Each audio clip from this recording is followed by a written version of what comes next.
Hello everyone, Santier here. And Redcoat here as well. Today we're going to talk about Visceral and Cerebral. So this topic is about player engagement or interest with the game. Yeah, it's the idea that when your player is engaging with your game, what kind of focus are you driving at? Yeah, what is the manner of their engagement? So we have basically two sorts of manners of engagement that we have identified. There may be more. And I'd love to hear about them. But the two that we've identified are visceral engagement and cerebral engagement. When we're talking about visceral, we're referring to, or the definition that we've gone with is that it refers to the emotional engagement of the game, the things that you feel during play, and just in general, how they make you feel. More often than not, this is very well linked to the player's immersion in gameplay. Yeah, and we'll give some good examples on this more later. And I think kind of talking about the other one, cerebral, will help also. So the way that we define cerebral is that it refers to sort of the intellectual engagement of the game, and so what you do during play, how you do them, and it tends to be a little bit more focused on mechanical design or mechanical aspects. So a good example of a cerebral engagement would be a puzzle game where you don't have any sort of timers or anything, it's just literally a puzzle. Yeah. Like, if you think of a puzzle, you buy it in a box, and you open it, and you have all these little pieces, and they fit together, and there's no particular time that you have to get this done with. And the only reason why you're probably interested in it is because you find it intellectually stimulating to try to figure out what piece goes where, and all that sort of stuff. That's a cerebral engagement. Yes. And an emotional engagement is the picture. What does the picture make you feel? Or another thing would be, how does it feel to swing a sword or things like that? Sure. Or sort of the sense of tension that you have. Like, ooh, am I going to make it? Am I going to make it? Or am I going to top deck the right card in this card game I'm playing? Or are they going to flip the right card that I can win this hand? Versus saying, what are the odds, and trying to calculate that. That's a different sort of engagement. Yeah. And another really good example is when you see a screenshot, if you look at it and say, oh, that's so cool looking, that's a visceral engagement. If you say, I wonder how I get there, that's more of a cerebral engagement. Exactly. And these can work together. But generally speaking, when you're making a game, you kind of have a level that these are all hitting. Yeah. In previous times, I've said visceral versus cerebral.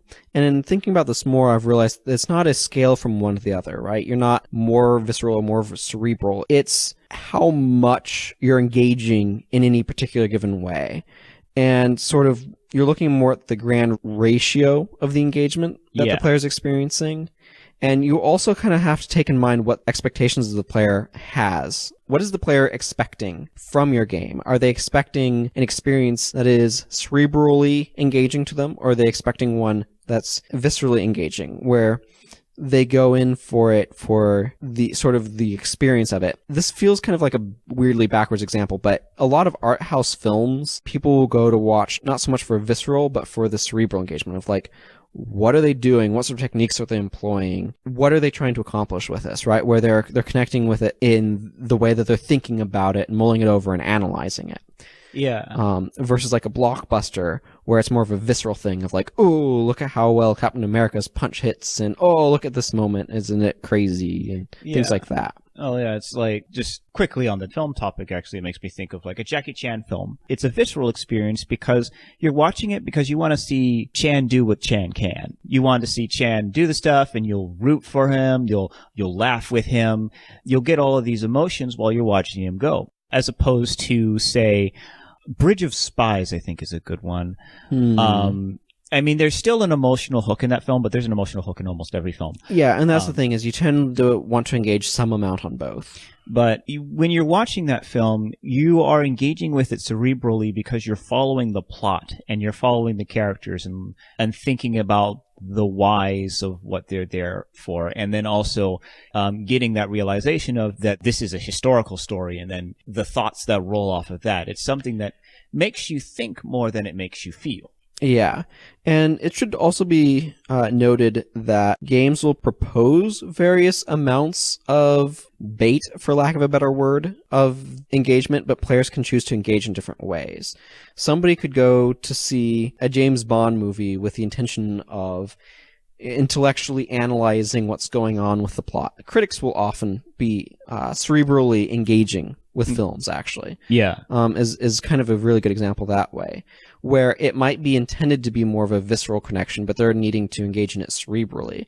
And that can be very interesting. You can find interest in a film cerebrally that you maybe aren't enjoying viscerally. I know that was certainly the case for me with Batman vs. Superman: Dawn of Justice, where viscerally it was kind of a flop, but I found it very cerebrally engaging. That's an interesting thing. I haven't seen the film yet. I'm probably going to wait until DVD, but that's just me. Or Netflix. But yeah, no, that's an important point, is that expectation that's put forth is very important, because I would say that the player starts thinking about your game and engaging with your game before they even touch it. Yeah, and that's going to have a lot to do with marketing. How are you presenting it? You're going to be presenting it as a certain sort of experience. And if they get there and don't have that experience, I'm potently reminded of Bicentennial Man. Yes. With Robin Williams. Yes, that film. I loved that film, but that was not the film that they advertised. Yeah, they advertised a comedy, and it's a tragedy. Yeah. Like, it was blatantly lying in the advertisement, because they're like, how are we going to convince people that Robin Williams can do a good job in a friggin' serious movie? And I mean, he's known as being a comedian. And so he's typecast, and that influenced the movie. And unfortunately for me, I don't know how I would have enjoyed the movie if I was expecting a tragedy, but I did not get the movie that was promised to me, and that really disappointed me hard. Yeah. Like, when I got into the film, because I saw the commercials and, you know, the I believe in miracles commercial and stuff like that, and I'm just like, that's interesting. And then watching the film, I was like, this is really serious. Huh. And then it just, it went on from there. It's a great film, but it's not a comedy. No, I think I might have walked out of it because it was so not what I was wanting. Yeah, and that's an important thing, because you've got to prepare your audience for what they're coming in on. Exactly. Relatedly, you also have to make sure that if you're adjusting one of them, you compensate. Mm-hmm. I don't know why this is what's connecting in my mind after that conversation, but the Devil May Cry games have a horrible history of having a more cerebrally engaging boss, like final boss, that basically drops the visceral down a lot and doesn't really compensate with an adequate increase in cerebral engagement. Mm-hmm. It falls into kind of a topic we've talked about before of the cram bosses or Colossus bosses. Yeah, cram boss. Plug for the Bosses podcast. Look up the number, I don't remember it. But anyway, this sort of drop of visceral engagement, because those games are pretty good at visceral engagement otherwise. Yeah. Without an adequate rise in cerebral-based engagement, leads to an experience that is boring all of a sudden, because stuff isn't engaging you very well. Yeah, and it's really bad when that happens at the last boss too, because all throughout the rest of the game, you've been building up the player's expectations with each boss battle. And you know, this is a theoretical thing, but this happens in a lot of games. You have this through line of, and this is harder than the last battle, and this is harder than the last battle. The player is building up in their mind, oh man, that last fight is going to be epic. I'm suddenly reminded of Metroid Fusion.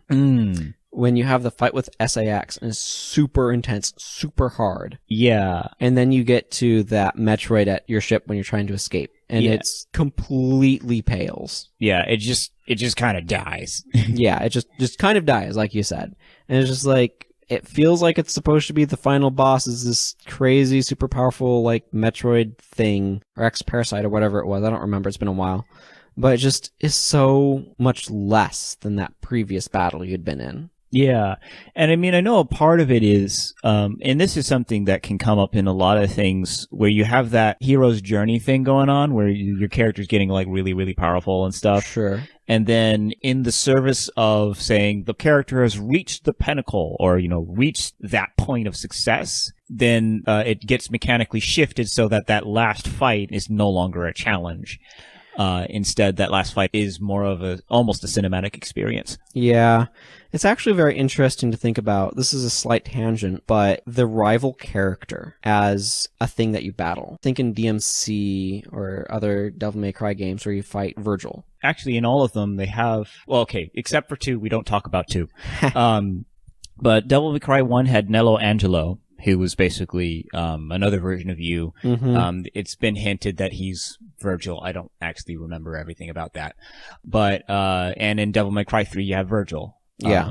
And if we go even further to Hideki's other work, specifically Bayonetta, this is a theme in those games too, because you have Jean in Bayonetta 1, and in Bayonetta 2, you have the Lumen Sage. Those fights are absolutely ridiculous. Yeah, and they're really intense, and they have a lot to them. Like, even the Metroid Fusion example, the SAX is basically a Samus clone when she's, like, at her optimum power armor levels, and you're nowhere near equipped, so you have to run from her a bunch. And then you finally are at the spot where you can fight her. Like, that's the true climax of that it game. is. And it's interesting that the Pokemon games have you fight your rival the entire way through for the most part. But so many of them have the rival end before the Elite Four and then a different champion. I think the first games did it right. Where the champion is your rival. Yeah, where your rival became the champion and now you fight them, because that gives the proper send-off to that whole rival thing, right? And I think this is such a wild tangent here, but having that rival character be present at the very end of the game rather than right before the end of the game does a lot to connect the sort of emotional through lines of what's going on and helps prevent the final battle from dropping off, because that rival tends to be the high point of the visceral engagement. Well, it's interesting because that's one of the things that made Devil May Cry 3's ending work so well. Because you had a villain who was going through there and you got a kind of a connection with him, but you were fighting Virgil throughout the entire game. And then you got to team up with Virgil to kill the villain.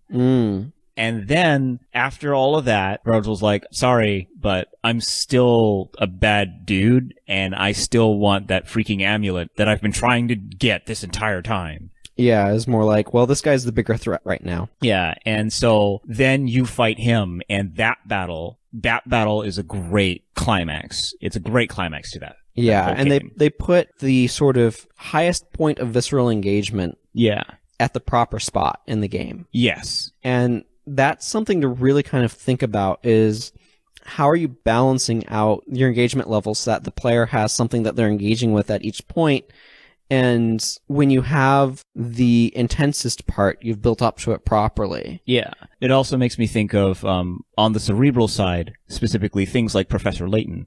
Sure. This is a game that's very, very much in that other camp. It's all about intellectual interaction. But it has that same idea of there's a through line of difficulty throughout the game of as you get through it, you are having to figure out increasingly interesting puzzles. And even the lore of the game rolls in this way of where usually the story starts out as just, well, there's a simple incident happening here, but it gets more and more complex as you go along. I think the Unwound Clock, there was a lot of crazy twists along the way as the story just got more and more complicated. So did the puzzles. And, like, I think of the Diabolical Box, which I got to test that thing, so I got to see the last puzzle before ever playing any of the other puzzles. Oh, that sounds like a terrible order. Yeah, I was like, oh my gosh, I am not even prepared to think about this. And imagine if that was just in the middle of the game. Yeah, there's ways that things have meaning, and building up their proper and full meaning, otherwise you're kind of like wasting stuff. Yeah, well, with the puzzle in particular, you have that issue where it's like you've been building up the player's ability to think about these things, and then kadoosh, there's this wall. There's this wall of, I don't know how to deal with this. That's going to make your player walk out. Yeah, that definitely can. When things become too much, where it stops being engagement and breaks down. This can happen with a particularly challenging boss battle as well, where the emotional engagement goes from like the challenge and starts turning into frustration. Yeah. Because then it's no longer an enjoyable engagement. And so you want to just cut it off. Yeah, that's definitely something in the viscerality area for sure. Because again, you have that buildup. And if you make it so that you're like, all right, I'm getting good.